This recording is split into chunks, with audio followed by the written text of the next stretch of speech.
Praise the Lord. ஸ்தோத்திரம். ஹல்லேலூயா. Glory to God. தேவனுக்கே மகிமை உண்டாவதாக. It's a great joy to wait in the presence of the Lord. கர்த்தருடைய பிரசன்னத்தில் காத்திருப்பது பேரானந்த பாக்கியம் அல்லவா? Happy to meet you in this 21 days of fasting and prayer. இந்த 21 நாட்கள் உபவாச ஜெபத்தின் பொழுது உங்களை சந்திப்பதில் பெருமகிழ்ச்சி அடைகிறோம். The Lord will do great things in your life and He will transform you. உங்கள் வாழ்க்கையில் கர்த்தர் பெரிய காரியங்களை செய்து உங்களை மறுரூபமாக்குவார். As you wait on the Lord, expect great things from the Lord. கர்த்தருடைய பாதத்தில் காத்திருக்கும் போது கர்த்தரிடமிருந்து பெரிய பெரிய காரியங்களை எதிர்பாருங்கள். Shall we look to God in prayer? கர்த்தரை நோக்கி பார்த்து ஜெபிப்போமா? Our gracious Father, we thank you for this day of fasting and prayer that you have given us. கிருபையுள்ள எங்கள் பரம தகப்பனே, இந்த உபவாச ஜெப நாட்களை நீர் எங்களுக்கு கிருபையாய் தந்த தயவுக்காக நன்றி சொல்கிறோம். Thank you, Lord, for enabling us to sit at your feet. உம்முடைய திருப்பாதத்தில் அமரும் பாக்கியத்தை எங்களுக்கு தந்ததற்கு நன்றி சொல்கிறோம் ஐயா. As we wait on you, Lord, you empower us, strengthen us, do great things in our life. உம்முடைய பாதத்தில் நாங்கள் காத்திருக்கும் பொழுது கர்த்தர் எங்களை பலப்படுத்தி வல்லமையாய் அதிகாரப்படுத்தி பெரிய காரியங்களை செய்வீராக. We expect great things from you, Lord. அரும்பெரும் காரியங்களை உம்மிடமிருந்து எதிர்பார்க்கிறோம் ஆண்டவரே. Transform each and every one of us. எங்கள் ஒவ்வொருவரையுமே மறுரூபமாக்குவீராக. That your will be fulfilled in our lives. உம் திருச்சித்தம் ஒன்று எங்கள் வாழ்க்கையில் நிறைவேறுவதாக. As we meditate upon your word, speak with us and encourage us. உம்முடைய வார்த்தையை நாங்கள் தியானிக்கும் போது எங்களோடு பேசி எங்களை தைரியப்படுத்துவீராக. In Jesus' precious name we ask. இயேசுவின் விலையேற பெற்ற நாமத்தில் வேண்டுகிறோம் பிதாவே. Hallelujah. Hallelujah. For our meditation today, let us turn our Bibles to Luke chapter 24. இந்நாளுக்கான நம்முடைய தியானத்துக்காக லூக்கா 24ஆம் அதிகாரத்தை திருப்பிக் கொள்வோம். Portion for today's meditation is from verse 13 to verse 35. இந்நாளுக்கான தியானத்திற்கான வேத பகுதி லூக்கா 24ஆம் அதிகாரம் 13ஆம் வசனம் முதல் 35ஆம் வசனம் வரை ஆகும். We need not read the entire portion now. இப்பொழுது நாம் முழு வேத பகுதியையும் வாசிக்க வேண்டியதில்லை. I just tell you the points and show a few verses from this portion. நான் இந்த பகுதியிலிருந்து சில வசனங்களை மேற்கோள் காட்டி குறிப்புகளை மாத்திரம் சொல்லுகிறேன். And then we'll pray. பின்பு நாம் ஜெபிப்போம். Here in this portion we read that Jesus appeared to two disciples on their way to Emmaus. இந்த வேத பகுதியில் எம்மாவுக்கு போகிற வழியில் 2 சீஷர்களுக்கு இயேசுவானவர் தோன்றி காணப்பட்டதை குறித்து பார்க்கிறோம். We do not read much about these two disciples. இந்த 2 சீஷர்களை குறித்து அதிக விவரங்களை இங்கே படிக்க முடியவில்லை. The disciple, one disciple, his name is Cleophas. ஒரு சீஷனின் பெயர் கிலயோப்பா என்று பார்க்கிறோம். They say he was the brother of Joseph, the supposed father of Jesus. இயேசுவின் தகப்பனாக ஏற்படுத்தப்பட்ட யோசேப்பின் சகோதரராக இருக்க வேண்டும் என்று சொல்கிறார்கள். These two disciples were on their way to Emmaus. இந்த 2 சீஷர்களும் எம்மாவுக்கு போகிற வழியில் பயணிக்கிறார்கள். Jesus appeared to them. இயேசுவானவர் அவர்களுக்கு முன்பாக தோன்றினார். And he revealed himself to them. இயேசுவானவர் தம்மை அவர்களுக்கு வெளிப்படுத்தினார். We read in verse 32. 32ஆம் வசனத்தை They படிப்போம். said to one another, did not our hearts burn within us while he talked with us by the way and while he opened to us the scriptures? அப்பொழுது அவர்கள் ஒருவரை ஒருவர் நோக்கி, வழியிலே அவர் நம்முடனே பேசி வேத வாக்கியங்களை நமக்கு விளங்க காட்டின போது நம்முடைய இருதயம் நமக்குள்ளே கொழுந்து விட்டு எரியவில்லையா என்று சொல்லிக் கொண்டார்கள். 3 things I wish to show to you from this portion. இந்த ஒரு வேத பகுதியிலிருந்து 3 காரியங்களை உங்களுக்கு நான் காண்பிக்க விரும்புகிறேன். Firstly, the Lord appeared to them. முதலாவதாக கர்த்தர் அவர்களுக்கு முன்பாக தோன்றி காணப்பட்டார். Secondly, the Lord abided with them. இரண்டாவதாக கர்த்தர் அவர்களுடனே கூட தங்கினார். Thirdly, the Lord anointed them.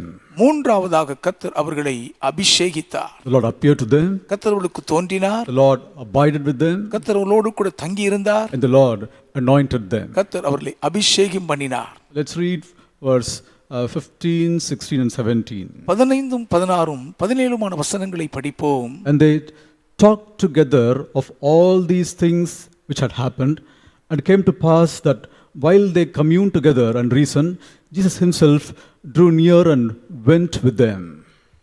இப்படி அவர்கள் சம்பாஷித்துக் கொண்டிருக்கையில் இயேசு தாமே சேர்ந்து அவர்களுடனே கூட கடந்து போனார். but their eyes were holden that they could not know him. ஆனாலும் அவரை அறியக்கூடாதபடிக்கு அவர்களுடைய கண்கள் மறைக்கப்பட்டிருந்தது. And he said unto them, What manner of communications are these that ye have one to another as ye walk and are sad? அப்பொழுது அவர் அவர்களை நோக்கி, நீங்கள் துக்கமுகமுள்ளவர்களாய் வழி நடந்து ஒருவருக்கொருவர் சொல்லிக் கொள்ளுகிற காரியங்கள் என்னவென்று கேட்டார். Here you should note that these disciples were sad.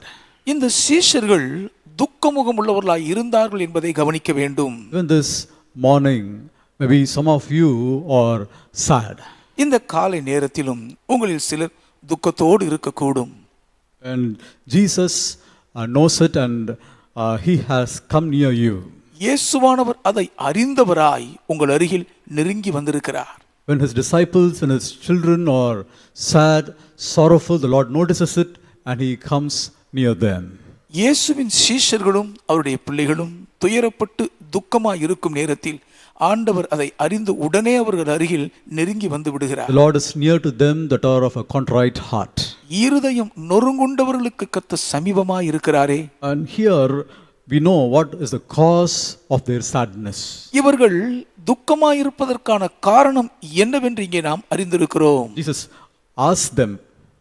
இயேசு அவர்களிடத்தில் கேட்கிறார். This morning the Lord asks you, why are you sad? இந்த காலை நேரத்திலும் ஏன் துக்கமாய் இருக்கிறீர்கள் என்று கர்த்தர் உங்களை பார்த்து கேட்கிறார். Though he knows everything, he wants you to tell the reason of your sadness. அவருக்கு எல்லாமே தெரிந்திருந்தாலும் கூட நீங்கள் துக்கமாய் இருப்பதற்கான காரணத்தை உங்களிடத்தில் நீங்கள் சொல்லும்படி கேட்கிறார். And he will change your sadness into happiness. உங்களுடைய துக்கத்தை சந்தோஷமாய் அவர் மாற்றுவார். Hallelujah. Hallelujah. Here in verse 21, the disciples said, but we trusted that it had been he which should have redeemed Israel, and beside all this, today is the third day since these things were done.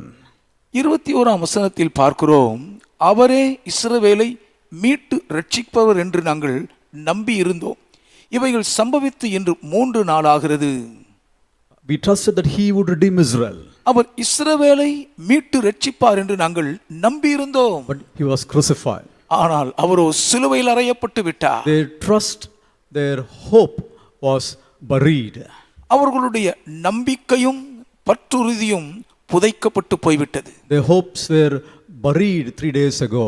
அவர்களுடைய நம்பிக்கை 3 நாட்களுக்கு முன்பாகவே அடக்கம் பண்ணப்பட்டு விட்டது. And many of you who are watching us online, your hopes are buried before many days.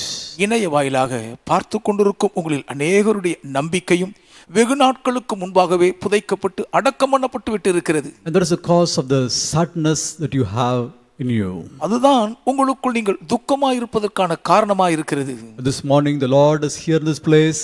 The Lord who changed the sadness of these disciples to happiness will change your sadness into happiness. அன்றைக்கு துக்கமுகமாய் நடந்த சீஷர்களுடைய துக்கத்தை எல்லாம் சந்தோஷமாய் மாற்றின ஆண்டவராகிய இயேசு இந்த காலை நேரத்தில் உங்களுடைய துக்கத்தை சந்தோஷமாய் மாற்றும்படி எழுந்தருளி இருக்கிறார். Hallelujah. Hallelujah. The Lord appeared to them. He was present with them. கர்த்தர் அவர்களுக்கு தோன்றி அவர்களோடு கூட பிரசன்னராய் இருந்தார். They did not know that the Lord was with them in the beginning. ஆரம்பத்தில் கர்த்தர் தங்களோடு கூட இருக்கிறார் என்பதை அவர்கள் அறிந்திருக்கவில்லை. Their eyes were closed. அவர்களுடைய கண்கள் மறைக்கப்பட்டு இருந்தன. And the reason for this we read in Mark 16, 12 and 13. இதற்கான காரணத்தை மார்க் 16, 12, 13 வசனங்களிலே படிக்கிறோம். After that he appeared in another form unto 2 other as they walked and went into the country. அதற்கு பின்பு அவர்களில் 2 பேர் ஒரு கிராமத்துக்கு நடந்து போகிற பொழுது அவர்களுக்கு மறுரூபமாய் தரிசனமானார். He appeared in another form. அவர் வேற ரூபமாய் அவர்களுக்கு They could தரிசனமானார். not recognize that it was Jesus. வந்திருக்கிறவர் இயேசுதான் என்று அவர்களால் அடையாளம் கண்டுகொள்ள முடியவில்லை. Beloved, Jesus will appear for you in places where he should appear. பிரியமானவர்களே, இயேசுவானவர் எங்கெல்லாம் உங்களுக்கு முன்பாக தோன்ற வேண்டுமோ அவ்விடங்களிலே உங்களுக்கு தரிசனமாவார். Sometimes when things happen, we think that it is some person who had done this for us. சில நேரங்களிலே சில காரியங்கள் நமக்கு நடக்கும் பொழுது யாரோ நமக்கு எதிராய் செய்து விட்டார் என்று தான் நாம் நினைக்கிறோம். But it is the Lord who had appeared for you. ஆனால் உண்மையாகவே கர்த்தர் தான் உங்களுக்காக தோன்றியதை செய்திருக்கிறார். Various testimonies like this. இதை போன்ற சம்பவங்கள் பல நடந்ததற்கு சாட்சிகள் இருக்கின்றன. In an unexpected time, சற்றும் எதிர்பாராத நேரத்தில் a person came suddenly and he did this for me. திடீரென்று ஒருவர் வந்தாருங்க, எனக்கு இதை செய்து விட்டார் என்று சொல்லுவீர்கள். But when I looked for him after that, I could not meet him. ஆனால் அதற்கு பின்பு அதை செய்தவர் எங்கே என்று தேடி தேடி பார்த்தாலும் அவரை நான் பார்க்க முடியவில்லை. Sometimes the Lord sends angels to us. சில நேரங்களிலே கர்த்தர் நமக்கு உதவி செய்யும்படி தூதர்களையும் அனுப்புகிறார். He himself comes to help us. நமக்கு உதவி செய்வதற்காக அவர் தாமே நேரிலும் வருகிறார். This morning the Lord is speaking with you. இந்த காலை நேரத்தில் கர்த்தர் உங்களோடு பேசுகிறார். Beloved, he will appear for you. பிரியமானவர்களே, உங்களுக்காக கர்த்தர் தோன்றுவார். He will appear in another form. அவர் வேற ரூபமாய் உங்களுக்கு தோன்றுவார். You might not know that it is Jesus. வந்திருக்கிறவர் இயேசுதான் என்று உங்களுக்கு தெரியாமல் இருக்கும். But Jesus will appear for you and he will help you. He will do the right thing that is needed for you. ஆனாலும் இயேசுவானவர் சரியான நேரத்தில் உங்களுக்காக தோன்றி உங்களுக்கு தேவைப்படுகிற அந்த சரியான உதவியை ஏற்ற சமயத்தில் செய்வார். Hallelujah. Hallelujah. Lord who appeared to these two disciples will appear in your life and he will bless you. இந்த இரண்டு சீஷர்களுக்கும் தோன்றி காட்சியளித்த கர்த்தரானவர் உங்கள் வாழ்க்கையிலேயும் தோன்றி உங்களுக்கு வேண்டியபடி எல்லாம் செய்வார். Speaking about the appearance, we should remember the appearance of the Lord. அவர் தோன்றியதை குறித்து பேசும் பொழுது கர்த்தருடைய அந்த தோற்றத்தை நாம் நினைவில் வைத்துக் கொள்ள வேண்டும். As we read in Titus 2:13, looking for that blessed hope and the glorious appearing of the great God and our Savior Jesus Christ. தீத்து 2ஆம் அதிகாரம் 13ஆம் வசனத்தில் நாம் படிக்கிறது போல, நாம் நம்பியிருக்கிற ஆனந்த பாக்கியத்துக்கும் மகாதேவனும் நமது இரட்சகருமாகிய இயேசு கிறிஸ்துவினுடைய மகிமையின் பிரசன்னமாகுதலுக்கும் எதிர்பார்த்து கொண்டிருக்க வேண்டும். Lord, as we fast and pray, let us prepare ourselves for the coming of the Lord, for the appearing of the Lord. பிரியமானவர்களே, நாம் உபவாசித்து ஜெபித்துக் கொண்டிருக்கும் நேரத்தில் கர்த்தருடைய வருகை எதிர்நோக்கி அவர் பிரசன்னமாவதை சந்திக்க ஆயத்தத்தோடு இருக்க வேண்டும். On the one side, the Lord is changing your sadness and is making you happy. ஒரு பக்கம் கர்த்தர் உங்கள் துக்கத்தை சந்தோஷமாய் மாற்றி உங்களை மகிழ பண்ணுகிறார். He will miraculously appear for you and do things for you. அற்புத விதமாக உங்களுக்காக தோன்றுவார், காரியங்களை செய்து But முடிப்பார். on these days of fasting and prayer, let us humble ourselves before the Lord and let us prepare ourselves for his coming. இந்த உபவாச நாட்களுக்கு முன்பாக நம்மை நாமே தாழ்த்தி அவருடைய வருகைக்கு நம்மை ஆயத்தமாக்கிக் கொள்வோம். And secondly, இரண்டாவதாக the Lord abided with them. கர்த்தர் அவர்களோடு கூட தங்கி இருந்தார். We read in verse 28 and 29 like this. 28 29 வசனங்களில் இப்படி படிக்கிறோம். And they drew nigh unto the village whither they went, and he made as though he would have gone further. But they constrained him, saying, Abide with us, for it is toward evening, and the day is fast spent. And he went into tarry with them. அத்தருணத்தில் தாங்கள் போகிற கிராமத்துக்கு சமீபமானார்கள். அப்பொழுது அவர் அப்புறம் போகிறவர் போல காண்பித்தார். அவர்கள் அவரை நோக்கி, நீர் எங்களுடனே தங்கியிரும், சாயங்காலம் ஆயிற்று, பொழுதும் போயிற்று என்றவரை வருந்தி கேட்டுக்கொண்டார்கள். அப்பொழுது அவர் அவர்களுடனே தங்கும்படி உள்ளே போனார். You read that Jesus made as though he would have gone further. இயேசுவானவர் அப்புறம் போகிறவர் போல காணப்பட்டார் என்று பார்க்கிறோம். He did not go. Our போய்விடவில்லை. He did not say that he's going. தாம் போகிறேன் என்றும் சொல்லவில்லை. But it appeared as though he would have gone further. அவர் அப்புறம் போகிறவர் போல காணப்பட்டது. The disciples constrained him. சீஷர்களோ அவரை வருந்தி கேட்டுக்கொண்டார்கள். They said, Abide with us. எங்களோடு கூட தங்கி இரும் என்று கேட்டார்கள். This should be our prayer to our God. நம்முடைய தேவனை நோக்கி இதுவே நாம் ஏறெடுக்கிற ஜெபமாய் இருக்க வேண்டும். Lord, abide with me. கர்த்தாவே, என்னோடு கூட தங்கி இரும். Abide with me. என்னோடு கூட தங்கி இரும். Sometimes in life it will look as if the Lord will depart from us. வாழ்க்கையில் சில நேரங்களில் கர்த்தர் நம்மை விட்டு அப்புறம் போகிறது போல் காணப்படும். At times like that. சில நேரங்களில் அப்படிதான். We should not be quiet. அந்த நேரத்தில் அமைதியாக இருந்து விடக்கூடாது. We should constrain the Lord through our prayers. We should tell him, Lord, with us. நம்முடைய ஜெபங்கள் மூலமாக கர்த்தரிடத்தில் நாம் வருந்தி கர்த்தாவே எங்களோடு கூட தங்கியிரும் என்று கேட்க வேண்டும். We constrain the Lord through our tears to abide with us. நம்முடைய கண்ணீரின் மூலம் கர்த்தாவே எங்களோடு கூட தங்கியிரும் என்று அவரை வருந்தி கேட்க வேண்டும். And then the Lord will certainly abide with us. அப்பொழுது நிச்சயமாகவே கர்த்தர் நம்மோடு கூட தங்கி இருப்பார். What is greater than the presence of the Lord? கர்த்தருடைய பிரசன்னத்தை விட பெரிதான பாக்கியம் வேறு உண்டோ? The best of all is God with us. உச்சிதத்தில் உன்னதமானது நம்மோடு கூட தேவன் இருக்கிற பாக்கியம் தானே. So these days when we fast and pray, let us say, Lord, abide with me. உபவாசித்து ஜெபிக்கும் இந்த நாட்களில் கர்த்தாவே என்னோடு கூட தங்கியிரும் என்று சொல்லுவோமா? Abide with me in all that I think. நான் நினைக்கிற என் நினைவுகளில் எல்லாம் என்னோடு கூட தங்கியிரும். Lord, abide with me in all that I say. நான் சொல்லுகிற எல்லா வார்த்தைகளிலும் கர்த்தர் என்னோடு கூட தங்கியிருப்பீராக. Abide with me in all that I do. நான் செய்யும் ஒவ்வொரு செயலிலும் கர்த்தர் என்னோடு கூட தங்கியிரும். Abide me in my hopes. என் நம்பிக்கைகளுக்குள் என்னோடு தங்கியிரும். Abide with me in my fears. என் பயங்களில் என்னோடு தங்கியிரும் ஐயா. Abide with me in my enjoyments. என்னுடைய சந்தோஷம் மகிழ்ச்சிகளின் அனுபவத்தில் என்னோடு கூட Lord, தங்கியிரும். I want you to abide with me. கர்த்தாவே நீர் என்னோடு கூட தங்கி இருக்க Lord, வேண்டும். my foes are strong. என் சத்துருக்கள் என்னிலும் பலவான்களாய் இருக்கிறார்கள். Lord, I am weak. நான் பலவீனமாய் இருக்கிறேன். You abide with me and strengthen me. நீர் என்னோடு தங்கி இருந்து என்னை பலப்படுத்துவீராக. Lord, I face temptations and it is as if they will tear me away from you. ஆண்டவரே நான் சந்திக்கும் சோதனைகள் உம்மை விட்டு என்னை அகற்றி பீறி போட்டு விடும் போல் தெரிகிறதே. Lord, you abide with me and you be my joy. கர்த்தாவே நீர் என்னோடு கூட தங்கி இருந்து என் உள்ளத்தின் மகிழ்ச்சியாய் இருப்பீராக. It is as if the troubles of this world will shake my endurance. இந்த உலகத்தின் போராட்டங்கள் என் சகிப்புத்தன்மையை ஆட்டம் காண செய்துவிடும் போல் தெரிகிறதே. Oh Lord, abide with me. என்னோடு தங்கியிரும் கர்த்தாவே. Abide with me என்னோடு தங்கியிரும். and make me conquer everything. எல்லாவற்றையும் மேற்கொண்டு ஜெயிக்க செய்யும். When we ask the Lord to abide with us, when we pray earnestly, the Lord will certainly abide with us. கர்த்தர் நம்மோடு கூட தங்கி இருக்கும்படி ஊக்கமாய் உண்மையாய் ஜெபிப்போம் என்று சொன்னால் மெய்யாகவே கர்த்தர் நம்மோடு கூட தங்கி இருப்பார். Some of you, those who are watching me, might have thought that the Lord will leave you. என்னை கேட்டுக்கொண்டிருக்கும் உங்களில் சிலர் கர்த்தர் உங்களை விட்டு விலகி போய் விடுவாரோ என்று கூட யோசித்துக் கொண்டிருக்கலாம். You are afraid because of that. அது நிமித்தம் நீங்கள் பயந்து போய் இருக்கிறீர்கள். What should you do? என்ன செய்ய வேண்டும்? Constrain the Lord. கர்த்தரிடத்தில் வருந்தி கேளுங்கள். Ask Him. அவரிடத்தில் வேண்டிக் கொள்ளுங்கள். Ask Him with tears. கண்ணீரோடு அவரிடத்தில் கேளுங்கள். The Lord will abide with you and He will bless you. உங்களோடு கூடவே கர்த்தர் தங்கி இருந்து உங்களை ஆசீர்வதிப்பார். Hallelujah. Hallelujah. Beloved, let us walk with the Lord. பிரியமானவர்களே கர்த்தரோடு நாம் நடப்போம். As His disciples, they walked with the Lord. Let us walk with Him. அவருடைய சீஷர்கள் கர்த்தரோடு கூட சேர்ந்து நடந்தது போல் நாமும் அவரோடு சேர்ந்து Let us நடப்போம். walk with Him in the day. பகலிலும் அவரோடு And நடந்தார்கள். in the night, let us ask Him to abide with us. இரவில் கர்த்தாவே எங்களோடு தங்கியிரும் என்று கேட்க வேண்டியது நம்முடைய கடமை அல்லவா? But the Lord will be with us. கர்த்தர் நம்மோடு கூட இருப்பார். And thirdly, மூன்றாவதாக the Lord anointed them. கர்த்தர் அவர்களை அபிஷேகித்தார். Beloved, let us seek for a burning heart. பிரியமானவர்களே கொழுந்து விட்டு எரியும் ஒரு இருதயத்துக்காக நாம் தேட வேண்டும். See, in verse 32, it says, And they said one to another, Did not our heart burn within us while we talked with us by the way and while He opened to us the scriptures? 32ஆம் வசனத்தில் அப்பொழுது அவர்கள் ஒருவரை ஒருவர் நோக்கி வழியிலே அவர் நம்முடனே பேசி வேத வாக்கியங்களை நமக்கு விளக்கி காட்டின பொழுது நம்முடைய இருதயம் நமக்குள்ளே கொழுந்து விட்டு எரியவில்லையா என்று சொல்லிக் கொண்டார்கள். It's beautiful in Tamil. கொழுந்து விட்டு எரியவில்லையா?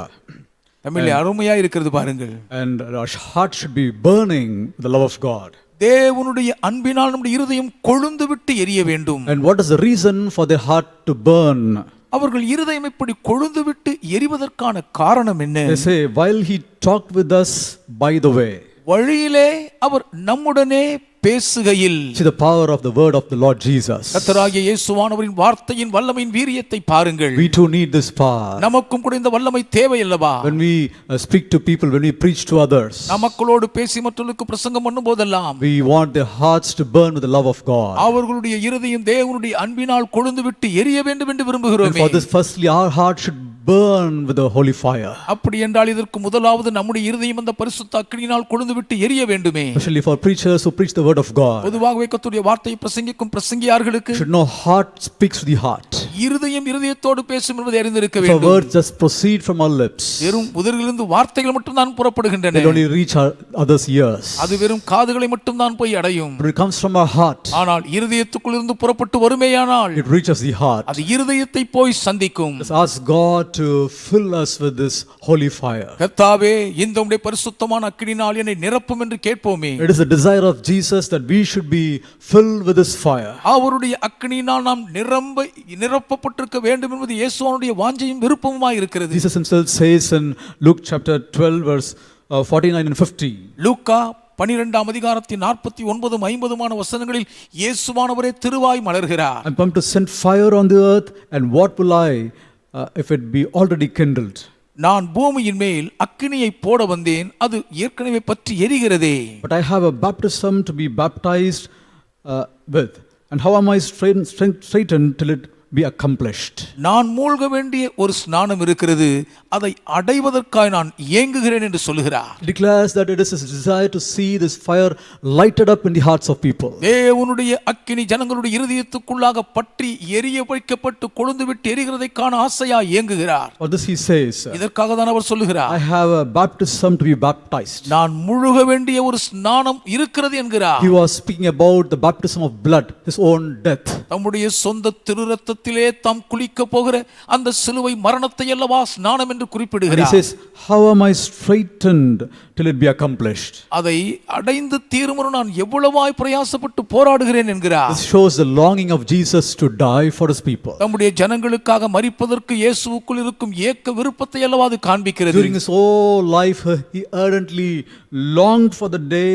on which he suffered and died. நம்முடைய வாழ்நாள் முழுவதும் தாம் பாடுபட்டு மரிக்க போகிற அந்த ஒரு நாளுக்காய் மிகுந்த வாஞ்சையோடு அவர் எதிர்நோக்கி ஏங்கிக் கொண்டிருந்தார். Why did he long for that day? ஏன் அந்த நாளுக்காய் அவர் ஏங்கினார்? Because after that day, he will fill the hearts of people with his holy fire, with his love. ஏனென்றால் அந்த நாளுக்கு பின்பு தம்முடைய அந்த அன்பின் பரிசுத்த அக்கினியினால் மக்கள் இருதயத்தை அவரால் நிரப்பிவிட முடியும் என்பதே காரணம். People seeing the love of God on the cross will begin to love him. தேவனுடைய அன்பை சிலுவையின் மேல் பார்க்கும் மக்கள் அவரை நேசிக்க ஆரம்பித்து விடுவார்கள். Millions of people have had their hearts filled with the love of God, with the holy fire of God. கோடிக்கணக்கான மக்கள் தேவனுடைய பரிசுத்தமான அக்கினியின் பேரன்பினால் நிரப்பப்பட்டவர்களாய் எரிகிறார்களே. This morning the Lord wants to fill our hearts with this holy fire. இந்த காலை நேரத்தில் கர்த்தர் நம்முடைய இருதயத்தை இந்த பரிசுத்தமான அக்கினியினால் நிரப்ப வாஞ்சிக்கிறார். Do you want this fire to burn in your heart? இந்த அக்கினி உங்கள் இருதயத்தில் கொழுந்து விட்டு எரிய விரும்புகிறீர்களா? The Lord will give it to you. கர்த்தர் அதை உங்களுக்கு தந்தருளுவார். In Leviticus 6:12 we read, லேவியராகமம் 6:12 படிக்கிறோம், the fire shall ever be burning upon the altar, it shall never go out. The yes. பலிபீடத்தின் மேல் இருக்கிற அக்கினி அவியாமல் எரிந்து கொண்டே இருக்க வேண்டுமாம். The fire should be continually burning in the altar. பலிபீடத்தின் மேல் அக்கினி நித்தமும் அணையாமல் எரிந்து கொண்டே இருக்க வேண்டும். What is the altar nowadays? இந்த நாட்களிலே பலிபீடம் எது? The altar of God are our hearts. தேவனுடைய பலிபீடம் நம்முடைய இருதயமே ஆகும். The fire of God should be continually burning. நம்முடைய இருதயமாகிய பலிபீடத்தில் தேவனுடைய அக்கினி நித்தமும் தொடர்ந்து எரிந்து கொண்டே இருக்க வேண்டும். That fire on the altar was originally lighted from heaven. பலிபீடத்தின் மேல் இருந்த அந்த அக்கினி ஆரம்பத்தில் அசல் பரலோகத்திலிருந்து பற்ற வைக்கப்பட்ட ஒன்றாகும். It was the duty of the priest to keep the fire alive. பரலோகம் பற்ற வைத்த அக்கினி அணையாமல் எரிந்து கொண்டே இருக்க செய்ய வேண்டியது ஆசாரியனுடைய தலையாய கடமை. For this the priest need to often turn his eyes towards the altar fire. அதற்காக அடிக்கடி ஆசாரியன் பலிபீடத்தின் அக்கினிக்கு நேராக தன் பார்வையை நோட்டமிட்டு கொண்டே இருக்க வேண்டும். The priest need to keep the fire alive or it would expire. ஆசாரியன் பலிபீடத்தின் அக்கினி அவியாமல் எரிந்து கொண்டே இருக்க செய்ய வேண்டும், தவறிவிட்டால் அது அணைந்து போகும் அபாயம் உண்டு. To nourish the holy fire, the priest were to bring fresh woods every morning and evening. பரிசுத்தமான அக்கினி பலிபீடத்தில் தொடர்ந்து பற்றி எரிந்து கொண்டே இருக்க செய்ய வேண்டும் என்பதற்காக காலையும் மாலையும் புத்தம் புது விறகுகளை ஆசாரியன் கொண்டு வந்து பலிபீடத்தில் வைக்க வேண்டும். Beloved, do you have the holy fire burning in your heart? பிரியமானவர்களே, இந்த பரிசுத்த அக்கினி உங்கள் இதயத்துக்குள் பற்றி எரிகிறதா? It's burning strongly. அது உங்களுக்குள் வலிமையான வீரியத்தோடு கொழுந்து விட்டு எரிகிறதா? Some of you might say, I was once burning for the Lord, இது சொல்லக்கூடும், ஐயா, ஒரு காலத்தில் நான் ஆண்டவருக்காக கொழுந்து விட்டு எரிந்தேன், but now my heart is cold. இப்பொழுதோ இருதயம் குளிர்ந்து போய்விட்டதே. Today the Lord is here in this place. இன்றைக்கும் கர்த்தர் இந்த ஸ்தலத்தில் எழுந்தருளி He இருக்கிறார். is ready once again to fill your heart with this holy fire. நம்முடைய பரிசுத்தமான அக்கினியினால் உங்கள் இருதயத்தை மறுபடியும் கொழுந்துவிட்டு எரிய செய்வது காயத்தமாய் If you இருக்கிறார். would speak to the Lord and say, if you would constrain him to abide with you. நீங்கள் மாத்திரம் கர்த்தரோடு கூட ஆண்டவரே என்னோடு கூட தங்கிரும் என்று வருந்தி கேட்டுக்கொண்டால் Today the Lord will be with you and he will fill your hearts. இன்றைக்கு கர்த்தர் உங்களோடு கூடவே இருப்பார், உங்கள் இருதயத்தை நிரப்புவார். He will fill you with this fire. அவர் தம்முடைய அக்கினியினால் உங்களை கொழுந்துவிட்டு எரிய செய்வார். If you already have this fire, it is your duty to preserve this holy fire. ஏற்கனவே இந்த அக்கினி உங்களுக்குள் கொழுந்துவிட்டு எரிந்து கொண்டு இருக்கும் என்று சொன்னால் இந்த பரிசுத்த அக்கினி அணையாமல் காக்க வேண்டியது உங்கள் தலையாய கடமை. You should not neglect your daily prayers. உங்கள் அனுதின ஜெபத்தை நீங்கள் அசட்டை பண்ணிவிடக் கூடாது. Do not neglect your daily Bible reading. தினசரி வேத வாசிப்பை நீங்கள் உதாசீனம் செய்துவிடக் கூடாது. Daily fellowship with Christ is essential to preserve this holy fire. பரிசுத்தமான இந்த அக்கினியை தக்க வைத்துக் கொள்வதற்கு தினசரி கிறிஸ்துவோடு ஐக்கிய உறவில் வைத்திருப்பது அத்தியாவசிய தேவை. Preserve this fire, you should watch against temptations. ஏன் இந்த அக்கினி தான் சோதனைகளுக்கு எதிராக நம்மை கண்காணித்து காத்துக்கொள்ளும். If you will fail in these duties, the fire that the Lord has given you might expire.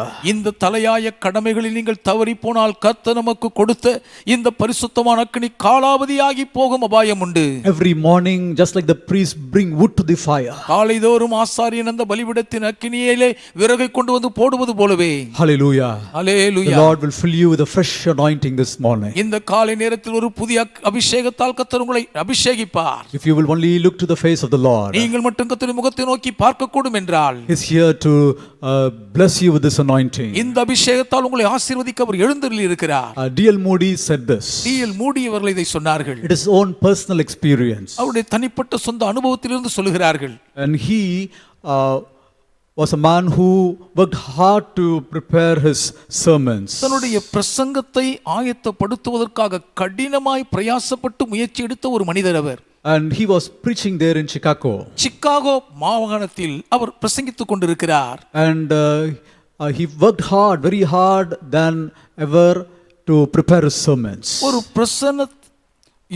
அவர் தன் பிரசங்கத்தை ஆயத்தப்படுத்துவதற்கு மிகவும் கடினமாய் உழைத்து பிரயாசப்படுகிறவர். He preached and preached, but it was as if he was beating in the air. அவர் பிரசங்கிக்கிறார், ஆனால் வெறும் காற்றில் அதை சிலம்பம் பண்ணுவது போல்தான் ஒன்றுமில்லாமல் இருக்கிறது. A woman there in the meeting came to him and said, there is no power in your preaching. அன்றைக்கு அந்த கூட்டத்தில் இருந்த ஒரு பெண்மணி முன்பாக வந்து உங்களுடைய பிரசங்கத்தில் வல்லமையே இல்லையே என்று சொன்னார்கள். D.L. Moody said that he longed for a fresh anointing from the Lord. ஒரு புத்தம் புதிய அபிஷேகத்தை கர்த்தரிடமிருந்து பெறத்தான் ஏங்கினேன் என்று D.L. மூடி சொல்லுகிறார். And he asked that women and few others to come on Fridays at 4 o'clock to pray along with him for the anointing. அபிஷேகத்துக்காக தன்னோடு கூட சேர்ந்து ஜெபிக்க வேண்டும் என்பதற்காக அந்த பெண்மணியையும் அவரோடு கூட சிலரையும் வெள்ளிக்கிழமை சாயங்காலம் 4 மணிக்கு வாருங்கள் என்று அழைத்தார். He said, oh, how I pleaded with the Lord and with others.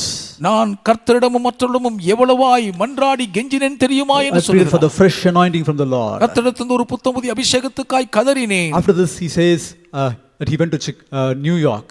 அதற்கு பின்பு அவர் நியூயார்க் பட்டணம் பிரசங்கிக்க போனாராம். And he was entering into a bank. அவர் ஒரு வங்கிக்குள் நுழைகிறார். Suddenly he felt a strange and mighty power coming upon him. திடீரென்று ஒரு விசித்திரமான வல்லமையான பலத்த சத்துவம் தன்னை ஆட்கொள்ளுகிறதை உணர்ந்தார். He said he immediately ran to his hotel room. உடனடியாக தான் தங்கியிருந்த அந்த ஹோட்டல் அறைக்குள் ஓடினாராம். And he wept before the Lord. கர்த்தருக்கு முன்பாக கண்ணீர் விட்டு அழுதார். And said, Lord, stay thy hand. ஆண்டவரே உம்முடைய கரத்தை என் மீது எடுக்க வேண்டாம். But stay, take your hand, stop, I can't bear to take it anymore. ஆண்டவரே என் மீது இருக்கக்கூடிய பலத்த கரத்தின் உக்கரத்தை தாங்கிக் கொள்ள முடியவில்லை, தயவாய் அதை எடுத்துக்கொள்ளும். The Lord filled him with this fullness. கர்த்தர் தம்முடைய நிறைவினால் அவரை ஆட்கொண்டார். It was as if he could not take anymore. இதற்கு மேல் என்னால் தாங்க முடியவில்லை என்றார். The Lord anointed him with the fresh anointing. ஒரு புத்தம் புதிய அபிஷேகத்தால் கர்த்தர் அவரை அபிஷேகித்தார். After that he says, I never preached without winning few souls to the Lord. அதற்கு பின்பு கர்த்தரிடம் சில ஆத்துமாக்களை நான் வழிநடத்தி ஆதாயப்படுத்தாமல் ஒரு பிரசங்கத்தை நான் முடித்ததில்லை என்கிறார். He says, you look to me with astonishment. நீங்கள் பிரமிப்போடு என்னை பார்க்கிறீர்கள். I'm an astonishment to myself. எனக்கே நான் பிரமிப்பாய் இருக்கிறேன் என்கிறார். Because I preached the same sermon that I preached in Chicago word by word here in New York. ஏனென்றால் Chicago பட்டணத்தில் பிரசங்கித்த அதே பிரசங்கத்தை ஒரு வார்த்தை விடாமல் அப்படியே நியூயார்க்கில் பிரசங்கிக்கிறேன். But I see mighty results. ஆனால் வல்லமையான நல்விளைவுகளின் பலன்களை பார்க்கிறேன். It is the power of the Holy Spirit. பரிசுத்த ஆவியானுடைய வல்லமைதான் அதற்கு காரணம் என்றார். This morning the Lord is here to anoint you. இந்த காலை நேரத்தில் உங்களை அபிஷேகிக்க கர்த்தர் இங்கே எழுந்தருளி இருக்கிறார். Even while you meditate upon God's word word, the Lord will fill you with His anointing. கர்த்தருடைய வார்த்தை நீங்கள் தியானிக்கும் போதே கர்த்தர் தம்முடைய அபிஷேகத்தால் உங்களை நிரப்புவார். We read in Psalm 39:3, in my meditation a fire flamed out. 39ஆம் சங்கீதத்தின் 3ஆம் வசனத்திலே நான் தியானிக்கையில் அனல் மூண்டதென்று படிக்கிறோமே. As you first take time to pray and meditate upon God's word. நாம் நேரம் எடுத்து தேவனுடைய வசனத்தை தியானிப்போமாக. Here they were walking with the Lord, talking with Him. இங்கே கர்த்தரோடு கூட நடக்கிறார்கள், ஆண்டவரோடு பேசுகிறார்கள். The Lord expounded to them the word of God, the scripture. வேத வாக்கியங்களில் இருக்கும் கர்த்தருடைய வார்த்தையை கர்த்தருக்கு விளக்கி காண்பிக்கிறார். It's the Lord who opens to us the scripture. வேத வாக்கியங்களின் முடிச்சுகளை கர்த்தர் தான் நமக்கு திறந்து கொடுக்கிறவர். As you meditate upon God's word, ask God to open your eyes. கர்த்தரை தியானிக்கும் போதே ஆண்டவரின் கண்களை திறந்தருளும் என்று கேட்க வேண்டும். And then He will open your eyes. அவர் கண்களை திறப்பார். And then as you see the word of God, your heart will be enlightened. அப்புறம் தேவனுடைய வசனத்தை நீங்கள் பார்க்கும்போது உங்களுடைய இருதயத்தின் மனக்கண்கள் You receive a பிரகாசிக்கப்படும். fresh anointing from the Lord. ஒரு புத்தம் புதிய அபிஷேகத்தை கர்த்தரால் பெறுவீர்கள். Saints of God became saints of God because they meditated much and prayed much. தேவனுடைய பரிசுத்தவான்கள் அதிகமாக ஜெபித்து வசனத்தை தியானித்தபடியினால் தான் அவர்கள் தேவனுடைய பரிசுத்தவான்கள் ஆனார்கள். Let us pray. நாமும் ஜெபிப்போமா? The Lord is here. கர்த்தர் இங்கே இருக்கிறார். Hallelujah. Hallelujah. As the Lord spoke, He will appear for you. கர்த்தர் பேசினது போலவே உங்களுக்கும் தோன்றுவார். Hallelujah. Hallelujah. He will appear on your behalf. உங்கள் சார்பில் கர்த்தர் வெளிப்படுவார். The Lord knows the cause of your sadness. உங்கள் துக்கத்துக்கான காரணத்தை கர்த்தர் அறிந்திருக்கிறார். Tell Him. சொல்லுங்கள். The Lord will change all your sadness into happiness. உங்கள் துக்கத்தை எல்லாம் சந்தோஷமாக கர்த்தர் மாற்றி அமைப்பார். Hallelujah. Hallelujah. The disciples became happy and they could not wait for a moment till the morning. சீஷர்கள் அடைந்த சந்தோஷத்தின் அளவு தாங்க முடியாமல் இருந்தபடியினால் காலை வரைக்கும் காத்திருக்க மனமில்லாமல் They போய்விட்டது. immediately went from the place to tell others about it. உடனே அவரிடம் விட்டு புறப்பட்டு மற்றவர்களுக்கு அதை குறித்து சொல்ல தீவிரித்தார்கள். What is the hope that is buried in your life? உங்கள் வாழ்க்கையில் எப்படி புதைக்கப்பட்டு போன நம்பிக்கை எது? Some of your hopes that are buried will resurrect. உங்களிலே சிலருடைய புதையுண்டு போன நம்பிக்கைகள் எல்லாம் மறுபடியும் உயிரோடு எழும்பும். Only tell the Lord, Lord, abide with me. ஆண்டவரே என்னோடு தங்கியிரும் என்று மாத்திரம் கேளுங்கள். Abide with me, constrain the Lord. கர்த்தர் உங்களோடு தங்கியிருக்கும்படி வருந்திக் கொள்ளுங்கள். Not just praying, வெறும் ஜெபிப்பதல்ல, not just formal prayers. வெறும் இயல்பான ஜெபங்கள் அல்ல. Ask the Lord. கர்த்தரிடத்தில் கேளுங்கள். Be violent, the violent bear it. பலவந்த மனுள்ளதை பிடித்துக் கொள்கிறார்களாம். Hallelujah. Hallelujah. Hallelujah. Hallelujah. The Lord is here. கர்த்தர் இங்கே இருக்கிறார். The Lord is touching you. Look to God. Ask Him. கர்த்தர் உங்களை தொடுகிறார். நீங்கள் அவரை நோக்கி பார்த்து Ask Him for a கேளுங்கள். fresh anointing. புதிய அபிஷேகத்துக்காய் வேண்டிக் கொள்ளுங்கள். Tell Him, Lord, fill me. ஆண்டவரே என்னை நிரப்பும் என்று சொல்லுங்கள். Lord, I have come before you like a dry land. ஆண்டவரே வறண்ட நிலம் போல உமக்கு முன்பாக வந்திருக்கிறேனே. Oh, let your water come upon me. உம்முடைய தண்ணீரின் மீது Living ஊற்றப்படுவதாக. waters flow upon me. உம்முடைய தண்ணீர் எனக்குள் பாய்ந்து Oh, பிரவாகிக்கட்டும். hallelujah. Fill me, Hallelujah. fill me. The Lord is filling many of you. உங்களில் கர்த்தர் அநேகரை நிரப்புகிறார். நிரப்பும்படி The கேளுங்கள். Lord will fill many of you the fresh anointing. அநேகரை புத்தம் புதிய அபிஷேகத்தால் The ஆட்கொள்ளுகிறார். Lord who flamed the heart of the disciples with His fire will set your heart ablaze. சீஷருடைய இருதயத்தை கொழுந்து விட்டு எரிய செய்த கர்த்தருடைய அக்கினி உங்கள் இருதயங்களையும் பற்றி எரிய செய்யும். Oh, thank you, Lord. நன்றி ஆண்டவரே. Thank you, Jesus. நன்றி இயேசுவே. Thank you, Master. நன்றி நன்றி எஜமானனே. Thank you, Lord. நன்றி ஐயா. Let us pray. ஜெபிப்போமா? Gracious Heavenly Father, we thank you for this day. கிருபையுள்ள எங்கள் பரலோக பிதாவே, இந்த நாளுக்காக உமக்கு நன்றி சொல்லுகிறோம். Thank you, Lord, for blessing our fasting and prayer. எங்கள் உபவாச ஜெப நாட்களை ஆசீர்வதித்துக் கொண்டிருக்கிற மாதாவுக்கு நன்றி சொல்லுகிறோம். Continue to strengthen us. தொடர்ந்து எங்களை பலப்படுத்துவீராக. Lord, open our eyes as we fast and pray. நாங்கள் உபவாசித்து ஜெபிக்கும் போது எங்கள் கண்களை திறந்தருளும் ஐயா. When we meditate upon your word, help us to see new revelations in it. உம்முடைய வார்த்தையை தியானிக்கும் பொழுது அதற்குள் இருக்கும் புதிய வெளிப்பாடுகளை நாங்கள் காண அருள் செய்யும். Open our eyes that we may see you, Lord. நாங்கள் உம்மை காணும்படி எங்கள் கண்களை திறப்பீராக. I especially pray for your children. அதிலும் விசேஷமாக உம்முடைய பிள்ளைகளுக்காய் ஜெபிக்கிறேன். Lord, whatever may be the cause of their sadness that is in their life, இவர்கள் வாழ்க்கையில் இவர்கள் துக்கப்படுவதற்கான காரணங்கள் எதுவாயிருந்தாலும் சரி, remove their sadness. இவர்கள் துக்கத்தை Let all அகற்றுவீராக. sadness be removed from their life. இவர்கள் வாழ்க்கையில் இருக்கிற எல்லா துயர துக்கங்களும் நீங்கி போவதாக. Replace with their happiness. உம்முடைய சந்தோஷத்தால் அந்த இடத்தை நிரப்பிவிடும். And the buried hopes, let them come to life again. உதையுண்டு போன இவர்கள் நம்பிக்கை மறுபடியும் உயிரடைவதாக. Do a miracle in their life, oh Lord. கர்த்தாவே இவர்கள் வாழ்க்கையில் ஒரு அற்புதம் செய்வீராக. Lord, hallelujah. Hallelujah. Thank you, Lord. Thank you, Lord, for you doing great things. பெரிய காரியங்களை செய்கிற தயவுக்கு உமக்கு Thank நன்றி you, ஐயா. Master. நன்றி ஆண்டவரே. Lord, you abide with us. கர்த்தாவே எங்களோடு தங்கி இருப்பீராக. Oh, hallelujah. We are weak. Hallelujah. நாங்கள் Our பலவீனர்கள். foes are strong. ஆண்டவரே எங்கள் சத்துருக்கள் பலவான்களாய் இருக்கிறார்களே. You abide with us and you strengthen us, Lord. நீர் எங்களோடு தங்கியிருந்து எங்களை பலப்படுத்தி அருளும் ஆண்டவரே. Thank you, Master. நன்றி ராஜா. Thank you, Jesus. Jesus. நன்றி இயேசுவே. The power of the Lord is coming upon you. கர்த்தருடைய வல்லமை உங்கள் மேல் இறங்குகிறது. Receive the holy fire. பரிசுத்த அக்கினியை Receive பெற்றுக்கொள்ளுங்கள். the fire of divine love. தெய்வீக அன்பின் பேரன்பை உள்வாங்கிக் கொள்ளுங்கள். Receive a fresh anointing from the Lord. கர்த்தரிடமிருந்து வரும் புத்தம்புதிய அபிஷேகத்தை உள்வாங்கிக் கொள்ளுங்கள். The one who baptizes with fire is now here in this place. அக்கினியினால் நமக்கு ஞானஸ்நானம் கொடுக்கிறவர் இப்பொழுது நம்மத்திலே எழுந்தருளி Oh, இருக்கிறார். he fills you with this fire. அவர் தம்முடைய அக்கினியினால் உங்களை You will நிரப்புகிறார். not be the same anymore. இனி நீங்கள் முன்பு போல் இருக்க மாட்டீர்கள். Your life is being transformed. உங்களுடைய வாழ்க்கை இப்பொழுது The life மறுரூபமாகிறது. of your family member, your child, your daughter will be transformed. உங்கள் குடும்பத்தார், உங்கள் பிள்ளை, உங்கள் மகன், மகள் வாழ்க்கை மறுரூபமாகிறது. Oh, thank you, Lord. நன்றி ஆண்டவரே. Thank you, Master. நன்றி ராஜா. Thank you for your mighty works that you're doing in our lives. எங்கள் வாழ்க்கையிலே உம்முடைய வல்லமையுள்ள வார்த்தை நடப்பிக்கிற கிரியைகளுக்கு நன்றி சொல்லுகிறோம். Continue to be with us and bless us. தொடர்ந்து எங்களோடு தங்கியிருந்து எங்களை ஆசீர்வதியும். In Jesus' precious name we ask. இயேசுவின் விலையேற பெற்ற திருநாமத்தில் வேண்டிக் கொள்கிறோம் பிதாவே. Amen. Amen. Amen. Amen. Thank you. God bless you. நன்றி. கர்த்தர் உங்களை ஆசீர்வதிப்பாராக.